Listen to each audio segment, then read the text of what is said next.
میرے محترم بھائیو، دوستو، بہنوں، عزیزو، آج 17 رمضان المبارک ہے جو اسلامی تاریخ کا نہ بھولنے والا دن ہے، اور اس میں ایک جنگ ہوئی جس کو جنگ بدر کہتے ہیں۔ قیامت تک جتنی جنگیں لڑی جائیں گی اس کی اہمیت سب سے زیادہ ہے۔ قیامت تک جتنے مجاہدین جنگیں لڑیں گے، جنگ بدر میں شریک ہونے والے مجاہدین کا اجر سب سے زیادہ ہے اور رتبہ اور مقام سب سے بلند ہے۔ اللہ تعالیٰ نے بدر والوں کے بارے میں کہا، افعلوا ما شئتم فإنی قد غفرت لکم۔ اللہ کے نبی نے فرمایا کہ اللہ فرماتے ہیں، اے بدر والو، جو مرضی کرو، میں نے تمہیں معاف کر دیا ہے۔ تو پھر اللہ کے نبی نے اپنی زبان سے جو ایک گواہی دی، ان تہلک هذه العصابۃ فلن تعبد، یہ بول کبھی کسی جماعت کے بارے میں نہیں بولا گیا۔ اے اللہ، اگر آج یہ جماعت ہلاک ہو گئی تو پھر قیامت تک تیرا نام لینے والا کوئی نہیں رہے گا۔ یہ 313 پر پورے اسلام کی بنیاد کو کھڑا کیا، اور ان 313 کی فتح کو اسلام کی زندگی قرار دیا، اور ان کی شکست کو اسلام کی موت قرار دیا۔ اور آپ اتنی بے قراری سے مانگ رہے تھے، آپ کی چادر آپ کے مونڈوں سے گر رہی تھی، ابوبکر صدیق آپ کے کندھوں پر چادر کو دوبارہ سیٹ کرتے، وہ پھر گر جاتی۔ آخر اتنا تڑپے کہ ابوبکر صدیق نے آپ کو دونوں بازوں میں ایسے لے لیا، یا رسول اللہ بس کریں، مجھے یقین ہے آپ کی دعا قبول ہو گئی ہے، اب آپ اتنا مت روئیں۔ جنگ بدر کفر اور اسلام کی پہلی جنگ تھی۔ قریش مکہ اور جناب رسول اللہ صلی اللہ علیہ وسلم کے صحابہ کے درمیان یہ پہلی جنگ تھی، اور اس میں جو عدد کا تناسب ہے وہ بڑا ہی عجیب ہے۔ پورے مدنی لشکر میں 313 جنگجو تھے، جن میں 2 کے پاس گھوڑے تھے، ایک زبیر بن عوام رضی اللہ عنہ اور ایک مقداد بن اسود رضی اللہ تعالیٰ عنہ، اور 70 اونٹ تھے، اور اس طرف 100 گھوڑ سوار تھے، اور 700 تلواریں تھیں، اور ہزاروں کی تعداد میں اونٹ تھے۔ اور ایک شروع میں 1300 کا لشکر تھا، پھر اخنس بن شریق نے راستے میں کہا کہ جب ابو سفیان کا قافلہ گزر گیا ہے تو اب واپس چلیں، تو ابو جہل نہیں مانا، تو وہ ناراض ہو کر اپنے 300 آدمیوں کو، یہ بنو زہرہ میں سے تھا، لے کر واپس چلا گیا۔ تو اس طرح پھر ان کی تعداد 1000 رہ گئی۔ قصہ یوں ہوا کہ مکے والوں نے مدینے پر حملہ کرنے کی تیاری کا منصوبہ بنایا۔ کوئی گھر ایسا نہیں بچا جس نے اپنا سامان نہ دیا ہو ابو سفیان کو کہ وہ جا کر بیچیں شام میں اور وہاں سے ہتھیار لے کر آئیں۔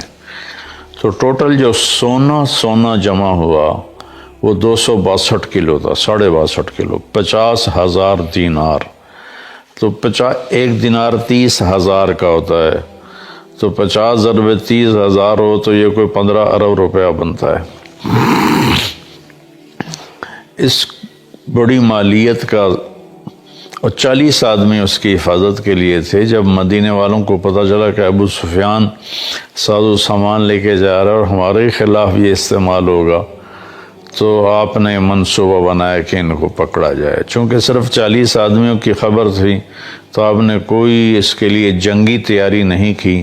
جو مسجد میں بیٹھے تھے نصیبوں والے، انہوں نے کہا کہ جاؤ۔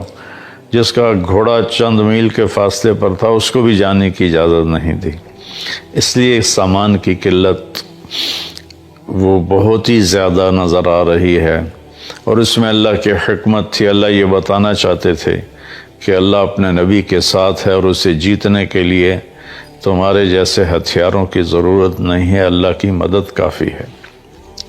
باقی ہتھیار لینا، اسباب اختیار کرنا تو میرے نبی کی سنت ہے، اور یہ سنت فطرت ہے، سنت اسلام ہے۔ تو آپ اس قافلے کے لیے نکلے۔ ابو سفیان کو یہ خطرہ تھا کہ ضرور میرے پیچھے مدینے والے آئیں گے، تو وہ پھونک پھونک کے قدم رکھ رہا تھا۔ ایک جگہ آپ نے حضرت زبیر اور مقداد رضی اللہ عنہما کو بھیجا کہ جاؤ جا کے پتہ کر کے آؤ۔ تو وہ ایک جگہ انہوں نے اس ابو سفیان کے راستے میں کنواں آتا تھا، وہاں اپنے اونٹوں کو بٹھایا اور وہاں سے انہوں نے پانی پیا، اونٹوں کو پلایا اور حالات کا جائزہ لے کر واپس آئے۔ ابو سفیان کو خبر تھی کہ کچھ نہ کچھ ہمارے پیچھے مدینے والے لگے ہوئے ہیں، تو وہ دائیں بائیں سارے وہ ریکی کرتا ہوا آ رہا تھا۔ تو وہ اس کنویں پر بھی پہنچا، تو اس نے پوچھا لوگوں سے یہاں کوئی آیا تھا؟ تو انہوں نے کہا یہاں 2 آدمی آئے تھے، پانی پی کے چلے گئے۔ تو ابو سفیان نے اونٹوں نے جہاں وہ اپنی لید پھینکی تھی اس سے وہ لید کو اٹھایا اور یوں توڑا تو اس میں سے گٹھلی نکلی۔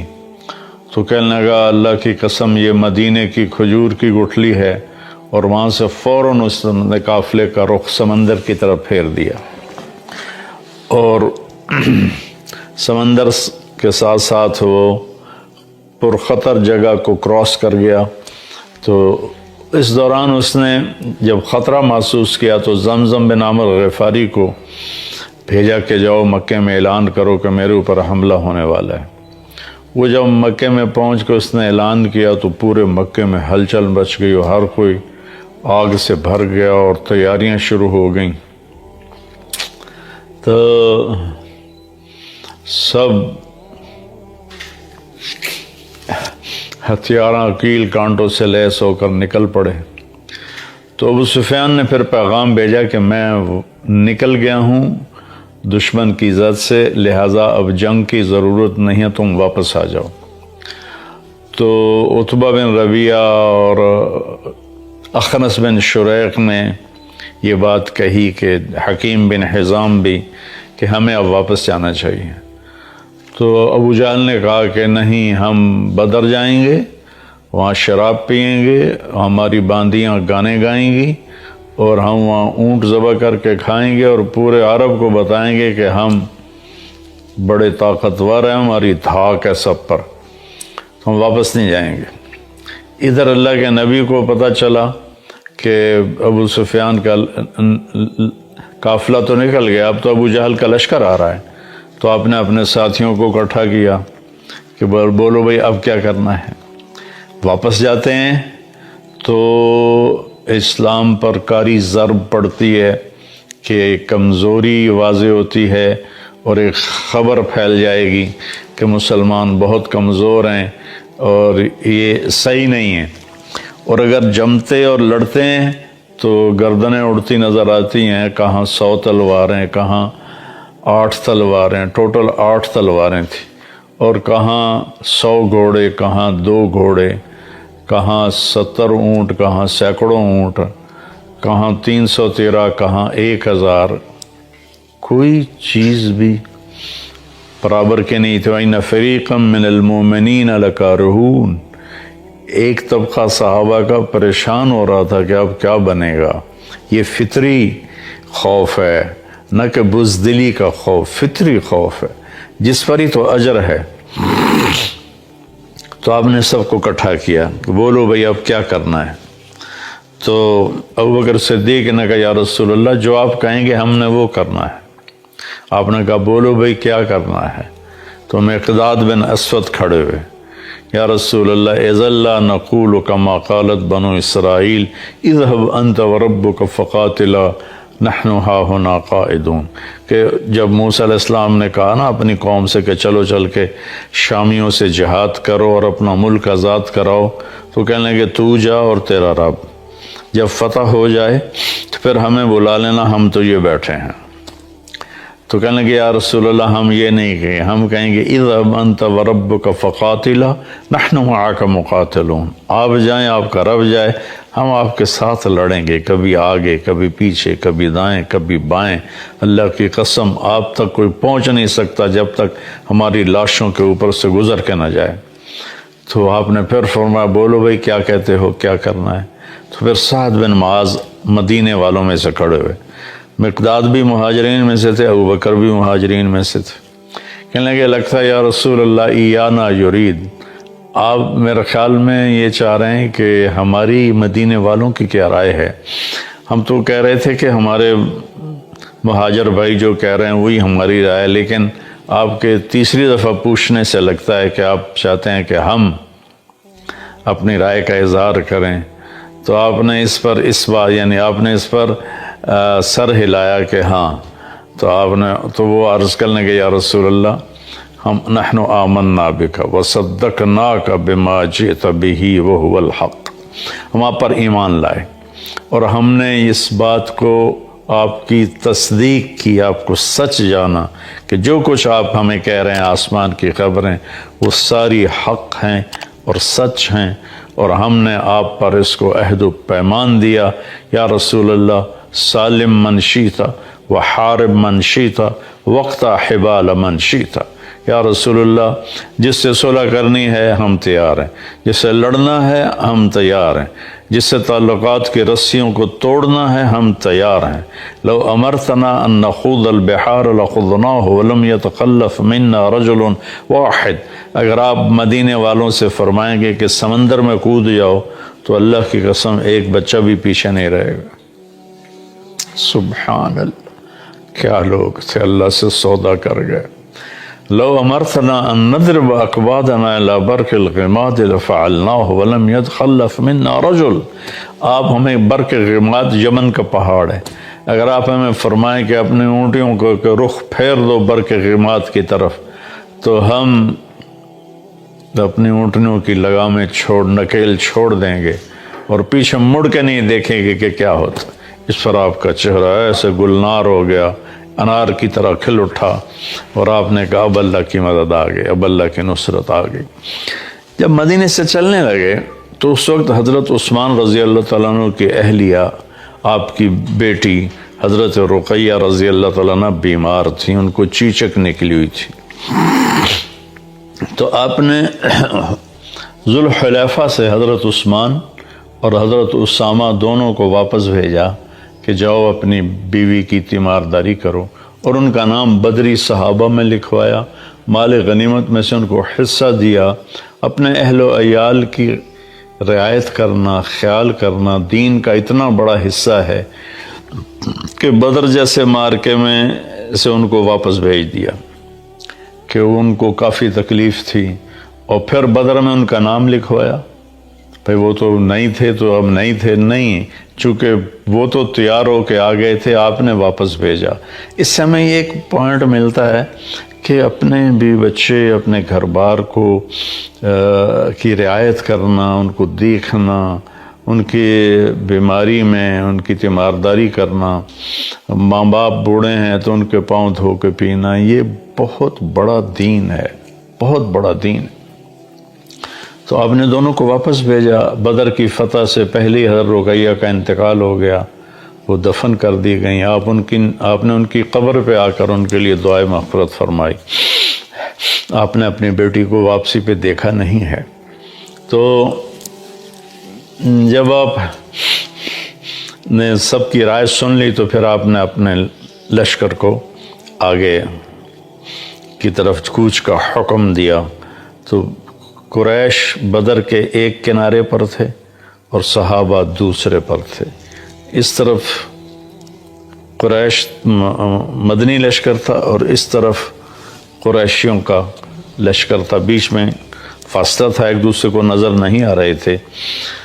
تو اس کو آپ نے تقسیم کیا لشکر کو۔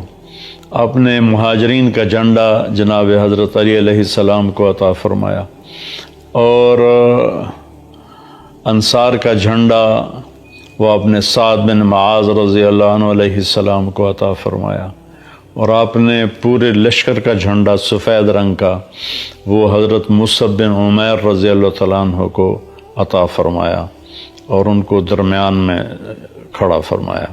پھر آپ نے رائٹ سائڈ کے لشکر کی کمان حضرت زبیر کے سپرد کی، لیفٹ سائڈ کے لشکر کی کمان آپ نے حضرت مقداد بن اسود کے سپرد کی، اور پیدل جو تھے اور یہ اونٹیوں پہ سواروں سے ہٹ کر جو پیدل تھے ان کے لشکر کی کمان اپنے قیس بن ابی صعصع کو دی۔ جب آپ نے سفر شروع کیا تو ایک بات اور یاد آئی، آپ نے اس قدر انصاف سے کام لیا کہ اونٹ تھوڑے تھے، صحابہ زیادہ تھے، تو 3 4 وہ ایک اونٹ پہ ان کا آتا تھا حصہ، تو وہ باری باری سوار ہوتے تھے، باقی پیدل چلتے تھے۔ تو آپ کے ساتھیوں میں حضرت علی اور مرسد بن ابی مرسد الغنمی رضی اللہ عنہما، یہ 2 اور آپ، یہ 3 آپ کے ساتھ اونٹنی میں شریک ہوئے۔ تو ان دونوں نے عرض کی یا رسول اللہ آپ سوار ہو جائیں، ہم پیدل آپ کے ساتھ چلیں گے، اپنا حصہ آپ کو دیتے ہیں۔ تو فرمایا کہ مجھ سے زیادہ تم طاقتور نہیں ہو، اور اجر کا میں تمہاری طرح ہی محتاج ہوں، میں اپنی باری پہ پیدل چلوں گا۔ چنانچہ اس طرح آپ سفر کر کے بدر کے قریب پہنچے، اور رات کو پھر آپ نے یہ دعا مانگی۔ یہ صحابہ، بدری صحابہ کے بارے میں مہر ہے کہ اگر یہ نہ ہوتے تو اللہ کا نام دنیا سے مٹ جاتا۔ ان تہلک ہذہ العصابۃ فلن تعبد، یہ مٹ گئے تو تیرا نام لینے والا کوئی نہ بچے گا۔ تو جمعہ کا دن تھا، 17 رمضان تھی، آج بھی جمعہ کا دن ہے، 17 رمضان ہے۔ کبھی کبھی یہ اتفاق ہو جاتا ہے شمس و سورج چاند کی گردش سے کہ جمعہ اور 17 رمضان اکٹھے ہو جاتے ہیں، کبھی مختلف ہوتے ہیں۔ تو آپ نے ارشاد فرمایا کہ تیر نہ چلانا جب تک وہ تمہارے تیروں کی زد میں نہ آ جائیں، اور حملہ نہ کرنا جب تک وہ تمہارے پر حملہ آور نہ ہو جائیں۔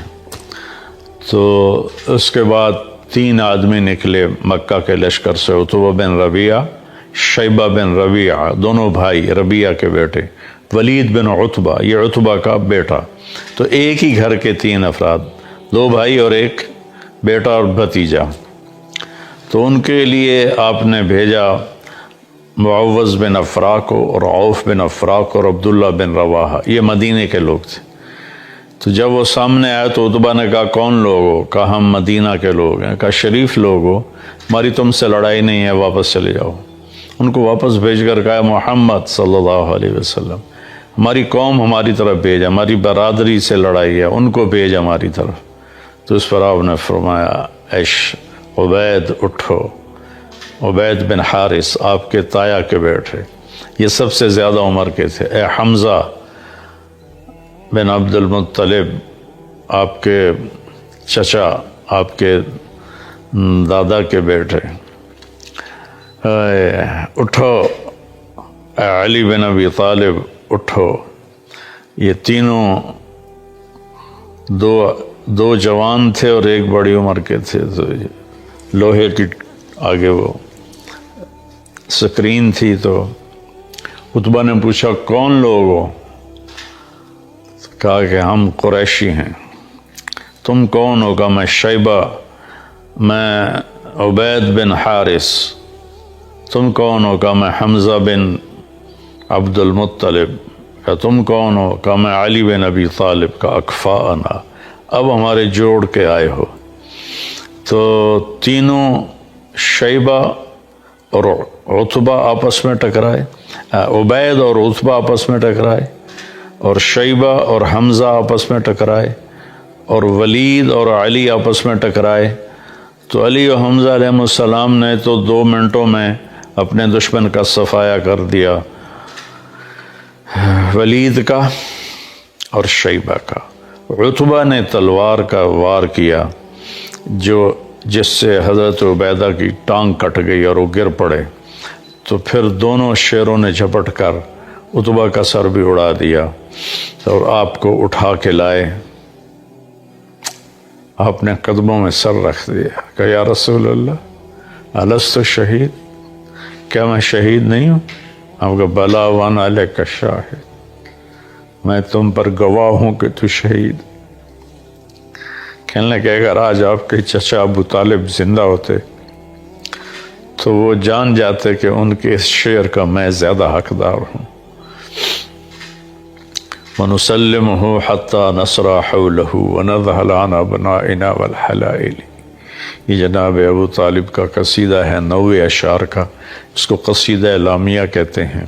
كَذَبْتُمْ وَبَيْتِ اللَّهِ نَبْزَ مُحَمَّدًا وَلَمَّا نُطَاعِنُ حَوْلَهُ وَنُنَاضِلِ وَنُسْلِمُهُ حَتَّى نَصْرَ حَوْلَهُ وَنَذْهَلَ عَنْ أَبْنَائِنَا وَالْحَلَائِلِ وَأَبْيَضَ يُسْتَسْقَى الْغَمَامُ بِوَجْهِهِ ثِمَالُ الْيَتَامَى عِصْبَةٌ لِلْأَرَامِلِ۔ کیا خوبصورت عربی کا شاہکار ہے وہ قصیدہ۔ تو اس میں ایک شعر تھا کہ تم کہتے ہو کہ ہم تیرے بھتیجے کو قتل کر دیں گے، تو میں کہتا ہوں کہ آؤ پھر تمہیں ہماری لاشوں سے گزر کر ہی اس تک پہنچنا پڑے گا، اور ہمارے لاشوں کے ٹکڑے بکھرے ہوئے ہوں گے، پھر تم میرے بھتیجے تک پہنچ سکو تو پہنچ سکو، اس سے پہلے نہیں پہنچ سکتے۔ تو چونکہ عبید کے ٹکڑے ہو گئے تھے تو انہوں نے اس پر کہا کہ آج اگر ابو طالب زندہ ہوتے تو وہ جان جاتے کہ میں ان کے شعر کا ان سے زیادہ حقدار ہوں۔ وَنُسْلِمُهُ حَتَّى وَنُسَلِّمُهُ حَتَّى نَصْرَ حَوْلَهُ وَنَذْهَلَ عَنْ أَبْنَائِنَا وَالْحَلَائِلِ۔ آپ نے فرمایا سچ ہے۔ پھر واپسی پر 3-4 دن کے بعد ان کا انتقال ہوا۔ میں ان کی قبر مبارک پر گیا ہوں، ایک بدو مجھے مل گیا، اللہ اس کا بھلا کرے، وہ اس علاقے کو جانتا تھا، وہاں تو ورنہ تو قبروں کے نشان ہی کوئی نہیں، کوئی نام کوئی نہیں، تو وہ مجھے لے گیا حضرت عبید کی قبر پر۔ ایک دفعہ آپ کا وہاں سے گزر ہوا تو خوشبو آئی زبردست۔ صحابہ نے کہا یا رسول اللہ یہ خوشبو کیسی؟ آپ نے کہا تمہیں پتہ نہیں، یہاں عبید کی قبر ہے، عبید بن حارث کی قبر ہے، کہ خوشبو اس کی قبر سے آ رہی ہے۔ تو اس کے بعد پھر قریش نے عام حملہ کر دیا۔ تو اللہ تعالیٰ کی غیبی مدد تھی، ایک ہوا کا جھونکا آیا، تو حضرت علی نے پوچھا یا رسول اللہ یہ کیا ہے؟ کہ جبریل آ گیا ہے 500 فرشتوں کے ساتھ۔ پھر دوبارہ ہوا کا جھونکا آیا، پھر حضرت علی نے پوچھا یا رسول اللہ یہ کیا ہے؟ تو آپ نے فرمایا میکائیل آ گیا ہے 500 فرشتوں کے ساتھ۔ تو اللہ نے 1000 فرشتے اتارے اس جنگ میں لڑنے کے لیے، اور یہ پہلی اور آخری جنگ ہے جس میں فرشتوں نے باقاعدہ قتال کیا اور لڑائی کی۔ اس سے پہلے بھی نہیں کی، اس کے بعد بھی۔ احد میں شاید کچھ ملائکہ کی روایت آتی ہے، اس کے علاوہ کوئی نہیں ہے۔ تو تھوڑی ہی دیر میں ان کے 72 آدمی مارے گئے، اور 72 ان کے قید میں آ گئے، باقی سارے بھاگ گئے۔ کئی صحابہ کہتے ہیں ہم تلوار اٹھاتے مارنے کے لیے، آگے اس کی گردن پہلے ہی اڑ جاتی، ہم نیزہ اٹھاتے سینے میں پار کرنے کے لیے، اس سے پہلے اس کے منہ پہ کوڑا پڑنے کی آواز آتی اور اس کا چہرہ مسخ ہو جاتا، رنگ سبز ہو جاتا تھا۔ ابو الیسر چھوٹے سے قد کے صحابی ہیں، حضرت عباس کا قد اتنا بڑا تھا، گھوڑے پر بیٹھتے تھے، پاؤں زمین پر لگتے تھے، ان کو باندھ کے لے کے آ رہے تھے۔ عباس رضی اللہ عنہ شرمندہ، تو جب ان کو پیش کیا تو حضرت تو ہمارے نبی حیران ہو کر دیکھنے لگے کہ ابو الیسر عباس کا چچا یہ کیا؟ کہا یا رسول اللہ مجھے اس نے نہیں پکڑا، مجھے کسی اور نے پکڑا ہے، زمین آسمان کے درمیان وہ کھڑا تھا، اس نے میرے ہاتھ میں روڑ کے باندھ کے مجھے رسی اس کو دے دی، وہ تھے جبریل۔ تو ابو الیسر کہنے لگے نہیں یا رسول اللہ میں نہیں پکڑا ہے۔ تو آپ نے کہا چپ کر، ایدک اللہ بملک کریم، فرشتے نے تیری مدد کی ہے۔ تو اللہ تعالیٰ نے اس جنگ میں ابو جہل، توبہ، تو حضرت معاذ اور معوذ دونوں بھائی تھے، انہوں نے جا کر ابو جہل پہ وار کیا اور اس کی ٹانگ کاٹ دی، ٹانگ کاٹی تو وہ گر گیا، گھوڑے پہ سوار تھا۔ تو اکرمہ آپ کے ایک بعد میں ایمان لے آیا رضی اللہ تعالیٰ عنہ، انہوں نے پھر معاذ کی معوذ کی کندھے پہ وار کیا تو ان کا ہاتھ ایسے لٹک گیا، تو انہوں نے ہاتھ کو اٹھا کے پیچھے کر لیا اور لڑتے رہے. پھر کہنے لگے وہ ہاتھ مجھے تنگ کر رہا تھا تو میں نے پاؤں کے نیچے دے کے دبا کے کھینچ کے پھینک دیا اور پھر لڑنا شروع کر دیا. میں پڑھتا ہوں تو میرے رونگٹے کھڑے ہو جاتے ہیں. میں تو سوئی چبھ جائے تو ہماری حال اداڑے ہوتی ہے. اور وہ پورا پاؤں ہاتھ کھینچ کے پھینک دیا. حضرت عثمان کے زمانے میں ان کا انتقال ہوا تو وہ گرا تو اس کو انہوں نے زخمی حالت میں چھوڑ دیا. جب جنگ ختم ہوئی تو آپ نے فرمایا کوئی ابو جہل کا پتہ کرے. تو عبداللہ بن مسعود ڈھونڈنے نکلے تو وہ سانسوں میں تھا, ابھی زندہ تھا. تو اس کے سینے پر چڑھے اس کو سر اتارنے کے لیے. تو کہنے لگے کون ہو؟ کہا میں عبداللہ بن مسعود. کہا یا روع الغنم, اے بکریوں کے چرانے والے, لقد صعدت المرتقى, تو بہت بڑے اونچے پہاڑ پہ چڑھ گیا ہے. کاش میری موت یہ بکری چرانے والے کے ہاتھ میں نہ ہوتی. پھر کہنے لگا ذرا نیچے سے کاٹنا, لوگوں کو پتہ چلے بڑے سردار کی گردن ہے.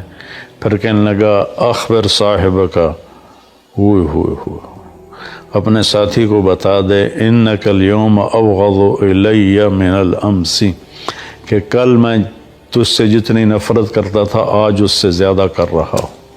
تو انہوں نے اس کی گردن کاٹی اور آ کر آپ کے سامنے پھینکی. تو آپ نے سجدہ شکر کیا اور اللہ نے صحابہ کو عزت دی, کامیابی دی.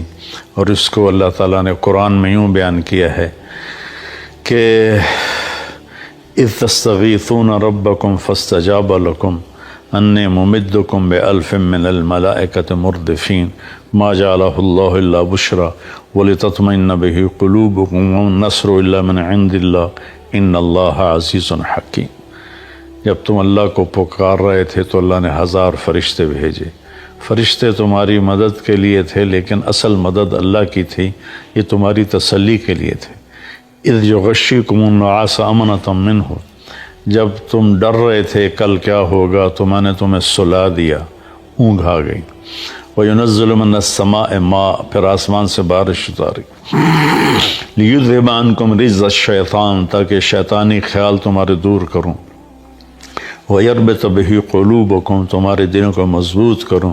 وَيُثَبِّتَ بِهِ الْأَقْدَامَ, تمہارے قدموں کو جما دوں. اذ یوحی ربک الی الملائکۃ انی معکم, جب اللہ نے فرشتوں سے کہا میں تمہارے ساتھ ہوں, جاؤ خبر دو صحابہ کو. فاضربوا فوق الاعناق واضربوا منهم كل بنان ذلك بانهم شاقوا الله ورسوله ومن يشاقق الله ورسوله فان الله شدید العقاب. یہ آیت عجیب ہے. آج تک فرشتوں نے کبھی میدان جنگ میں تلوار نہیں اٹھائی, ان کو پتہ نہیں کرنا کیا ہے. تو اللہ ان کو کہہ رہا ہے کہ تم نے کیا کرنا ہے, گردن پہ تلوار مارنی ہے, سر اڑاؤ یا پھر انگلیاں اڑا دینی ہے تاکہ وہ لڑنے کے قابل نہ رہے. یہ فرشتوں کو بتایا جا رہا ہے, اللہ ان کو بتا رہا ہے کہ ایسے کرنا ہے. ایک دفعہ جبریل نے پوچھا یا رسول اللہ